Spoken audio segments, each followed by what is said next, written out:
નમસ્કાર. આજના અભ્યાસમાં આપણે બ્રહ્મસૂત્રનો વિષય તથા સંરચનાનો અભ્યાસ કરીશું. બ્રહ્મસૂત્ર વેદાંત દર્શનનો આધાર ગ્રંથ છે. તેને વેદાંત સૂત્ર, ઉત્તર મીમાંસા સૂત્ર, શારીરક સૂત્ર અને ભિક્ષુ સૂત્ર તરીકે પણ ઓળખવામાં આવે છે. આ ગ્રંથ પર અનેક ભાષ્યો લખાયેલ છે. બ્રહ્મસૂત્રમાં મુખ્ય રીતે ઉપનિષદોની દાર્શનિકતા તથા આધ્યાત્મિક વિચારોને સાર રૂપે એકત્રિત કરવામાં આવેલ છે. ઉપનિષદો પછી વેદાંત સૂત્રોનું સ્થાન છે.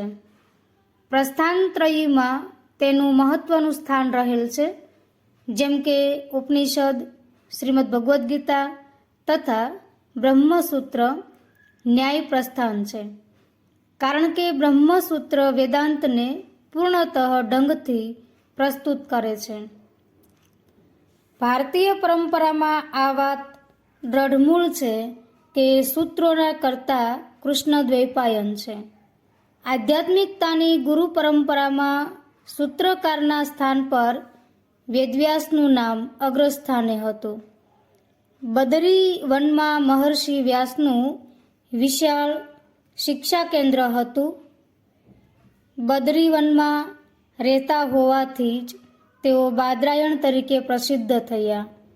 આ સ્થળે જ તેઓ બ્રહ્મસૂત્રની રચના કરી હતી અને ત્યાં રહ્યા હતા. આ પ્રદેશ આજે પણ બદરિકા આશ્રમ તરીકે પ્રખ્યાત છે. તેથી બ્રહ્મસૂત્ર ગ્રંથની રચના મહર્ષિ વેદવ્યાસે જ કરેલ છે તેમ નિઃશંકપણે કહી શકાય. બ્રહ્મસૂત્રમાં 4 અધ્યાય છે. દરેક અધ્યાયમાં 4 પાદ આવેલ છે. ચારેય અધ્યાયોના પ્રતિપાદ્ય વિષય અનુસાર નામ છે. જેમ કે પ્રથમ અધ્યાય સમન્વય અધ્યાય, દ્વિતીય અધ્યાય અવિરોધા અધ્યાય, તૃતીય અધ્યાય સાધન અધ્યાય, ચતુર્થ અધ્યાય ફલા અધ્યાય. પ્રથમ અધ્યાયનું નામ સમન્વય અધ્યાય છે, કારણ કે વેદો કે ઉપનિષદોમાં પરસ્પર 2 ભિન્ન મત પણ છે. તેથી તે બંને મતોનો સમન્વય એટલે કે એ બંને મતો સાચા છે એમ તર્ક દ્વારા પ્રથમ સમન્વય અધ્યાયમાં બતાવવામાં આવેલ છે. અવિરોધા અધ્યાયમાં વેદ કે ઉપનિષદના વાક્યમાં વિરોધ નથી એમ બતાવવામાં આવેલ છે.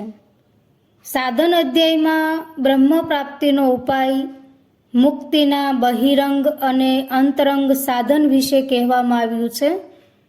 ફલ અધ્યાયમાં મોક્ષ, સ્વર્ગ, સગુણ તથા નિર્ગુણ ઉપાસનાના ફળ પર વિવેચન કરવામાં આવેલ છે. બ્રહ્મસૂત્ર પર અનેક મહાપુરુષોએ ભાષ્ય લખેલ છે, પરંતુ કેટલાક મહાપુરુષોએ કેટલાક સૂત્રોને જોડી દઈ એક સૂત્ર બનાવી દીધું છે તથા કેટલાક સૂત્રોનું વિભાજન કરી 2 સૂત્રો સ્વતંત્ર બનાવી દીધા છે. માટે પ્રત્યેક પાદોમાં સૂત્ર સંખ્યા ભિન્ન ભિન્ન છે. બ્રહ્મસૂત્ર ગ્રંથ પર અનેક વિદ્વાનોએ ભાષ્ય લખ્યું છે, જેમ કે રામાનુજાચાર્ય જેમણે શ્રી ભાષ્ય લખ્યું, શંકરાચાર્ય શારીરિક ભાષ્ય, શ્રી વલ્લભાચાર્ય અણુભાષ્ય, મધ્વાચાર્ય જયતીર્થ ભાષ્ય. આ ગ્રંથો ઉપર લખાયેલા જે ભાષ્યો છે એ ભાષ્ય ગ્રંથો પ્રખ્યાત છે. આ સિવાય વ્યાસતીર્થ, ભાસ્કરાચાર્ય અને નિંબકાચાર્યના ભાષ્ય ગ્રંથો પણ પ્રસિદ્ધ ભાષ્યો છે. આ એક રીતે અનેક મહાપુરુષો દ્વારા બ્રહ્મસૂત્ર પર ભાષ્ય લખવાના કારણે અધિક વાદ વિવાદ જન્મ્યો છે. જેમ કે અદ્વૈત, દ્વૈત, દ્વૈતાદ્વૈત, વિશિષ્ટાદ્વૈત, અચિંત્ય, ભેદાભેદ વગેરે. આમ મહર્ષિ વેદવ્યાસકૃત બ્રહ્મસૂત્ર ખૂબ જ મહત્વપૂર્ણ ગ્રંથ છે. આ ગ્રંથમાં સંક્ષિપ્તમાં પરબ્રહ્મનું સાંગોપાંગ નિરૂપણ કરેલ છે, માટે તેને બ્રહ્મસૂત્ર કહે છે. આ ગ્રંથ વેદના ચરમ સિદ્ધાંતનું નિદર્શન કરે છે, તેથી તેને વેદાંત દર્શન પણ કહેવાય છે. જયતુ સંસ્કૃતમ